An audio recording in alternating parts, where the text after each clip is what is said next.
Hello everyone and welcome to one more interesting analysis by the team pro capitalist. ये video का उद्देश्य आपकी financial awareness को strong करना है, ना कि किसी इन्वेस्टमेंट एडवाइस या स्टॉक रिकमेंडेशन या किसी स्टॉक को प्रमोट करना है। इन्वेस्टमेंट करने से पहले अपनी रिसर्च स्वयं करें। तो आज हम किस बारे में बात करने वाले हैं? आज हम इंडिया के ऑटोमोबाइल सेक्टर को 2025 के एंगल से देखने और समझने वाले हैं, बिकॉज इंडिया के यूनियन बजट 2025 में काफी सारे अनाउंसमेंट्स हुए हैं ऑटोमोबाइल सेक्टर को लेकर, और इसी के चलते ऑटोमोबाइल सेक्टर में काफी पॉजिटिव ट्रेंड्स नजर आ रहे हैं। इसके बाद में हम एक स्पेसिफिक कंपनी का एनालिसिस करेंगे जो कि लगी हुई है फ्यूचर ऑफ मोबिलिटी को शेप करने में, right? At the same point of time हम बात करेंगे यूनियन बजट 2025 का ऑटो सेक्टर पर क्या इम्पैक्ट हुआ, कंपनी की टेक्निकल और फंडामेंटल एनालिसिस करेंगे। तो चलते हैं हम सबसे पहले इंडिया के ऑटोमोबाइल सेक्टर की ओर, and let's get started with that. But उससे पहले चैनल को सब्सक्राइब जरूर कीजिए। सो जब हम इंडिया के ऑटोमोबाइल इंडस्ट्री को देखते हैं तो ये काफी स्टेडी ग्रोथ एक्सपीरियंस कर रही है। कैसे? अगर नंबर्स को देखा जाए तो ये नंबर्स ऑलमोस्ट 2025 में अगर market size 137 billion US dollar का है, वही प्रेडिक्ट किया जा रहा है अराउंड 203.25 बिलियन, करीब टू करीब CAGR ऑफ 8.20% पे ये इंडस्ट्री ग्रो होना है। अब ये एक्सपेंशन की क्या रीजन? तो दो अहम रीजन ये है कि सबसे पहले तो पर्सनल व्हीकल का डिमांड बढ़ा है, एंड बजट के बाद में ऐसा माना जा रहा है कि मिडिल क्लास पीपल के इनकम, डिस्पोजेबल इनकम में एक बढ़ोतरी होना है, और उसी कारण ऑटोमोबाइल सेक्टर में एक पॉजिटिविटी देखी जा रही है।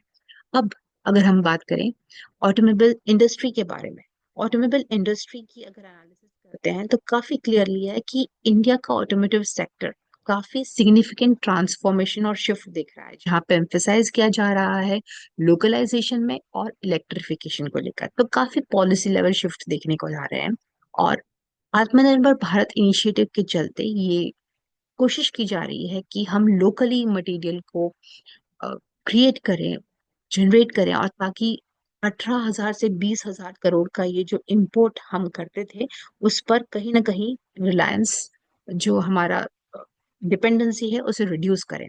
तो इसी के चलते ईवी एक्सपेंशन के प्लान्स है। कैसे?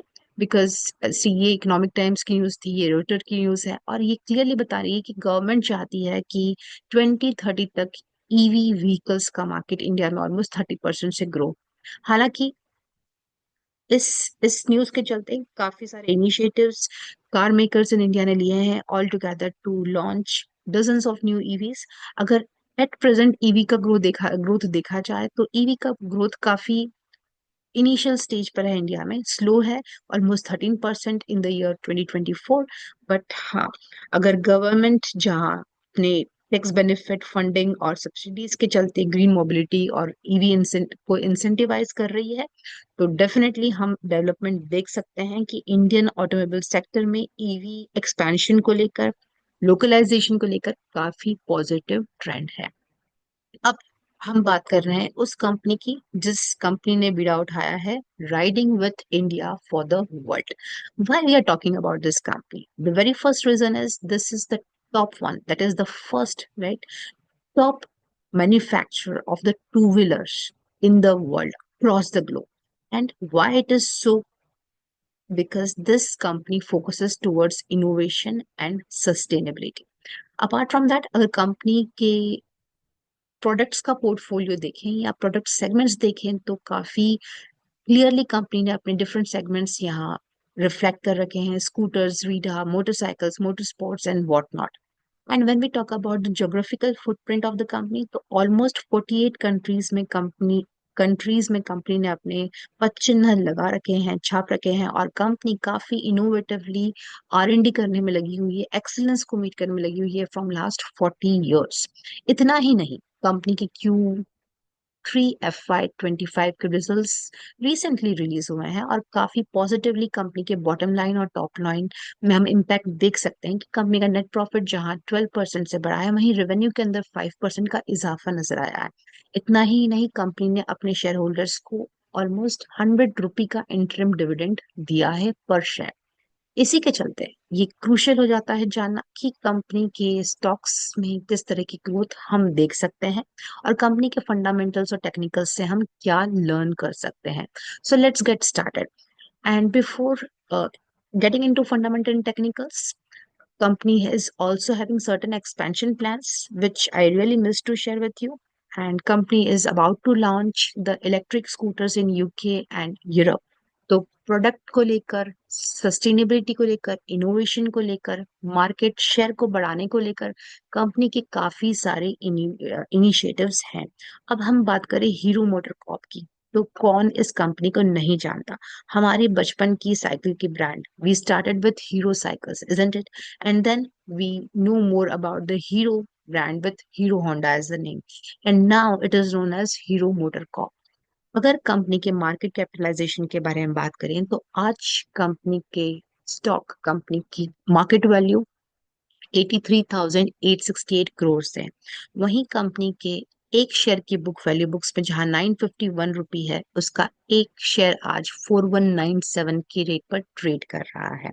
मतलब कंपनी की करंट प्राइस आज काफी हायर साइड पे है. इतना ही नहीं, कंपनी के रेशियोज काफी इम्प्रेसिव हैं. जब हम रिटर्न ऑन कैपिटल एम्प्लॉयड की बात करें तो वो 29% है, रिटर्न ऑन इक्विटी अराउंड 22% है, और कहीं वहीं डेट टू इक्विटी रेशियो 0.03 है. केवल ये बताता है कि कंपनी काफी कैश रिच कंपनी है. बट हम कैसे मान लें? तो हमें चलना होगा सबसे पहले इसके लिए कंपनी के प्रॉफिटेबिलिटी को इवेल्युएट करने के लिए प्रॉफिट एंड लॉस स्टेटमेंट में. प्रॉफिट एंड लॉस स्टेटमेंट में हम सबसे पहले कंपनी की top line, that is sales number पर फोकस करेंगे. कंपनी के सेल्स नंबर लास्ट 5 ईयर्स के अगर हम स्टडी करते हैं तो वो क्लियरली बताते हैं कि वो सेल्स नंबर 30,959 करोड़ से किस तरह से बढ़ते बढ़ते आज की तारीख में 40,570 में पहुंच गए हैं. तो sales number are very impressive, increasing year by year from 29,551, 34,000, 37,000, and so on so far. Then next we talk about the operating profit of the company. The operating profit of the company is reflected here. It is the third statement. जहां expenses company के sink में है इन relation to sales, तो operating profit अच्छे खासे हमें यहाँ visible हो रहा है. 4,058 करोड़ से ये नंबर कोविड के आसपास थोड़ा सा डगमगाया, बट आज की तारीख में ये नंबर स्टेबल होता हुआ नजर आ रहा है. तो कंपनी की ऑपरेटिंग प्रॉफिट 4,099 से 5,235, और आज की तारीख में ऑलमोस्ट स्टेबलाइज हो गए हैं 55,000 5500 करोड़ के आसपास. कंपनी का operating profit margin 11%, 12%, 14% to 14% almost significantly stable होता हुआ नजर आ रहा है, ग्रो करता हुआ नजर आ रहा है. अब अगर कंपनी के नेट प्रॉफिट को हम देखें तो net profit is the disposable income for the share holders. Company के नेट प्रॉफिट 23,029 करोड़, सॉरी 2329 से 2800 करोड़ से 3742 करोड़ तक पहुंचे हैं, और ये नंबर सिग्निफिकेंटली हर साल ग्रो हो रहा है. इतना ही नहीं, कंपनी के ईपीएस को देखा जाए तो ये ईपीएस का नंबर जहां कोविड के बाद में थोड़ा सा डिप लगा गया था, वहीं आज की तारीख में अगर हम देखें तो कंपनी का ईपीएस 115 से 140 से बढ़कर 187 से 207 पर पहुंच गया है. This shows that the shareholders have a constant faith in the company and they are ready to pay more for 1 rupee, 1 extra rupee of earning for the company.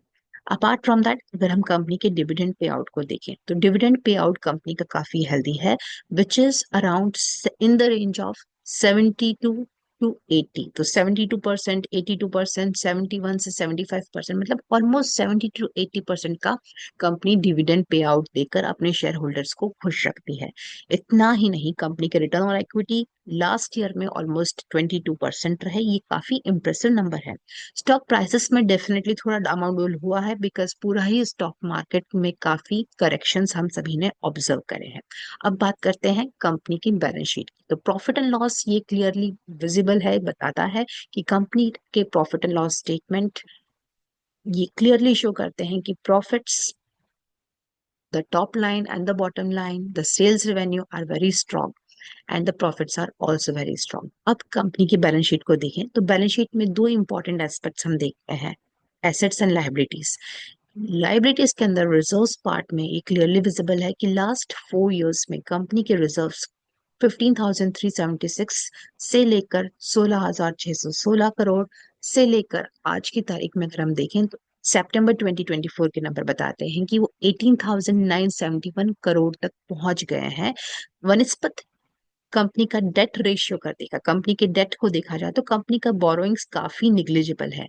ये शो करता है कि कंपनी फंडामेंटली काफी strong है। Company के कैसे, क्योंकि debt का proportion in relation to equity is very less. जहां 605 का डेट है वहीं कंपनी के पास में करीब 15,850 की इक्विटी, करोड़ की इक्विटी है। सिमिलरली ये डेट का नंबर 605 से 568 हुआ, ये सब नंबर करोड़ में है और काफी निग्लिजिबल है as compare to the equity of the company, which shows that company is very stable, very strong to take care of any financial obligation और कमिटमेंट इन द फ्यूचर। अब कंपनी की अगर fix assets को देखा जाए तो company के fix assets के नंबर है कुछ इस तरह से।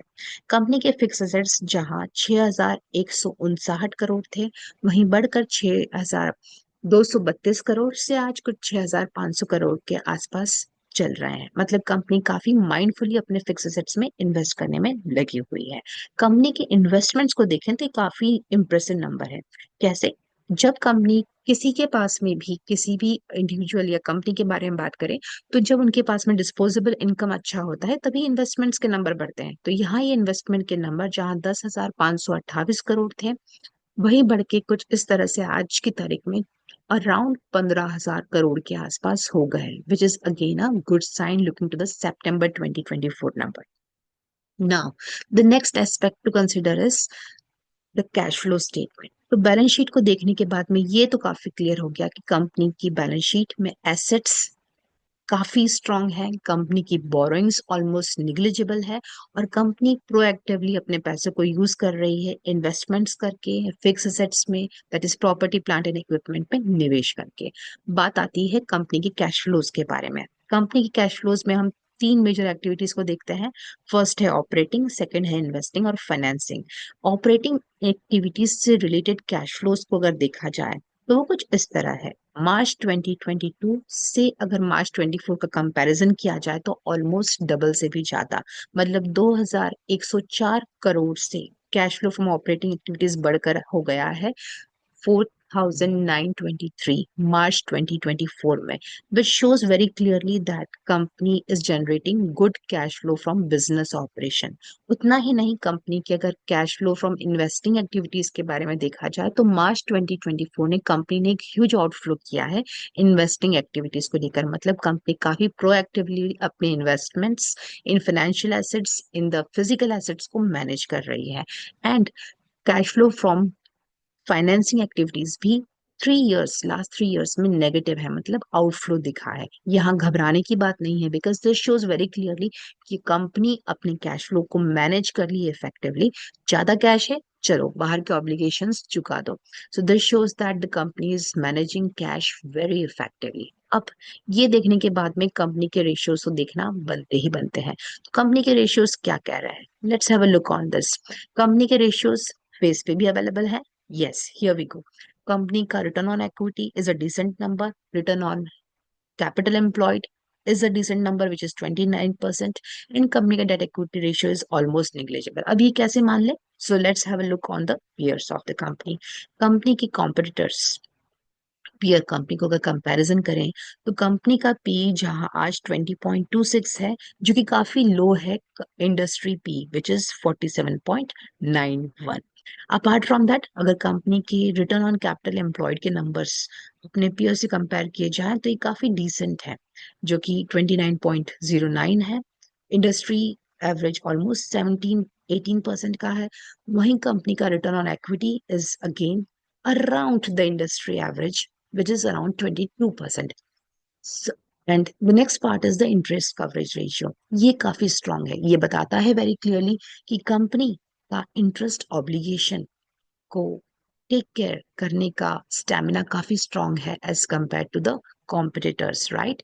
सो जहाँ इंडस्ट्री एवरेज जहाँ केवल 3 टाइम्स का है, वहीं ये 93 टाइम्स का इंडस्ट्री इंटरेस्ट कवरेज रेशियो लेके बैठे हैं, which is again a good sign. अब ये सब स्टडी करने के बाद में इन्वेस्टर्स कौन है जानना बनता है। अगर इन्वेस्टर्स के बारे में बात करें तो प्रमोटर की होल्डिंग ऑलमोस्ट 34% के आसपास रही है क्रॉस द एज, एफआईआईस और डीआईआईस का इन्वेस्टमेंट अगर देखा जाए तो वो एफआईआईस का डीआईआई करीब कंपटीशन में रहा है, दोनों 27% का स्टेक लेके बैठे हुए हैं इस कंपनी के अंदर, which is very clear here that 27.9% 95 इज एफआईआई, 27.70 इज डीआईआई, मतलब क्रॉस द ग्लोब कंपनी के लिए फेथ हाई है। तो ये अंडरस्टैंडिंग हुई कई कंपनी के फंडामेंटल्स के बारे में। अब टेक्निकल क्या कहते हैं, let's try to understand that. So technicals को समझने और पढ़ने के लिए हम चलते हैं क्वार्टरली टाइम फ्रेम पर, कंपनी के स्टॉक में क्या हुआ। ये है रीसेंट क्वार्टर का, राइट।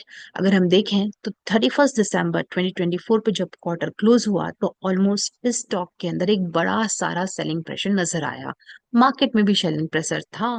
तो ठीक है, let's try to measure this, कितना डाउनफॉल हुआ स्टॉक के अंदर, ऑलमोस्ट 28% का करेक्शन स्टॉक की प्राइसेस में हुआ। अब ऐसे के चलते क्या हमें स्टॉक में कूद जाना चाहिए? नहीं, बिल्कुल नहीं।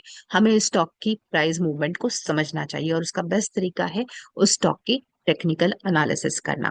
क्वार्टरली टाइम फ्रेम पे हम देख रहे हैं कि स्टॉक की प्राइसेस में अराउंड 28% का गिरावट हुआ है। मंथली टाइम फ्रेम पे अगर हम देखें तो मंथली टाइम फ्रेम पे भी काफी क्लियर है कि इस स्टॉक के अंदर हर मंथ कुछ ना कुछ करेक्शन हुआ है, स्टॉक की प्राइसेस में करेक्शन हुआ है। सो यस, तो आज की तारीख में अगर हम देखें तो आज की तारीख में स्टॉक की प्राइसेस जिस भी लेवल पे चल रही है, हमें डिमांड जोन आइडेंटिफाई करने के लिए एक एक्सप्लोसिव लेग आउट देखना इंपॉर्टेंट है। और हम देख रहे हैं कि यहाँ इस लेवल पर हमें एक एक्सप्लोसिव लेग आउट मिलती है, जस्ट टू अंडरस्टैंड कि किस लेवल पे इस स्टॉक की डिमांड है। So this is the level which we can say there is a demand for this stock. अब टेक्निकल एनालिसिस करने के लिए हम तीन चीजों को देखते हैं। लोकेशन को हमने आइडेंटिफाई किया, मंथली पर लोकेशन बैठती है करीब 3600 से 3800 के आसपास। वीकली लेवल पर अगर हम ट्रेंड देखें स्टॉक की प्राइसेस में तो वीकली लेवल पर ट्रेंड डाउन है। अब ये कैसे पता चला? Simple moving average almost red हो गया है, this shows that the trend is down.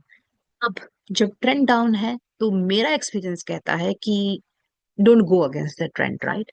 And that's why we have to wait and watch in such type of stocks. And entry के लिए हमेशा डेली टाइम फ्रेम पे आपको stock को study करना है, और जहां पर आपको मंथली टाइम फ्रेम का सपोर्ट मिले वहीं पर ही आपको एंट्री लेनी है। तो मंथली टाइम फ्रेम का अगर हम सपोर्ट देखते हैं तो मंथली टाइम फ्रेम का सपोर्ट काफी दूर के लेवल पर है, तो एंट्री हमेशा आपको स्टॉप लॉस मार्क करके ही लेनी है। तो एंट्री लेने के लिए हमें एक्सप्लोसिव मूव देखना होता है, स्टॉप लॉस मार्क करना जरूरी है, क्योंकि रिस्क मैनेजमेंट के बिना इन्वेस्टमेंट नहीं होना चाहिए, ऐसा रूल्स कहते हैं। And at the same point 1:2 का एक प्रिटी टारगेट आप रख सकते हैं उस स्टॉक के लिए। तो ये हुई complete understanding with regard to Hero motor corp. Stock अपने ऑल टाइम हाई से करेक्ट होता हुआ आ रहा है, ऐसे समय पे उस स्टॉक को समझना, उसके कैंडल्स को जानना काफी इंटरेस्टिंग हो जाता है, ताकि आपकी लर्निंग और स्ट्रांग हो सके। तो उम्मीद करती हूँ आपको ये वीडियो बहुत क्लियरली आपके फाइनेंशियल नॉलेज और अंडरस्टैंडिंग को बढ़ाने में हेल्पफुल रहा होगा। साथ में कमेंट करके बताइए कि आपका की टेक अवे इस वीडियो से क्या रहा, और साथ में ये बताइए कि नेक्स्ट वीडियो आप कौन से स्टॉक का समझना और जानना चाहेंगे, so as to boost your understanding about the financial market. So do subscribe the channel and see you in the next video. Thank you.